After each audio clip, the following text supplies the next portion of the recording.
Payong na para talaga dito sa sasakyan. Pabaliktad yung bukas. Kung may kotse ka, kailangan mo tong payong na ganito. Pagka umuulan na ganito, pagka yung regular na payong yung gamit mo, pagbukas mo yan, siguradong mahihirapan kung buksan yung payong mo. At sigurado mababasa ka. Dito sa payong na to, pabaliktad yung bukas. Tingnan nyo mabuti ha. Ang ganda nito kasi sasalukin niya yung ulan, tapos hindi mo kagad mo nabubuksan yung pintuan mo ng maluwag. Tingnan nyo mabuti. Meron ditong lock. Tingnan nyo mabuti ha. Bubuksan ko siyang ganyan. Lalabos ko muna yung payong. So hindi ka kagad mababasa. Ayan o. O di ba? Ang ganda. So nakabukas na yung payong ko. Ayun, pagkagaling ka naman sa labas, halimbawa sasakay kang ganyan.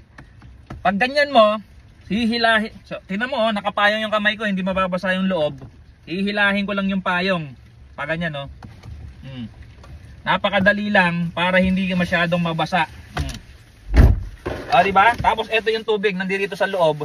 Ganyan mo tapos lagay mo dito sa gilid mo. 'Di ba? Napakagaling ng isip nung nag-imbento nito.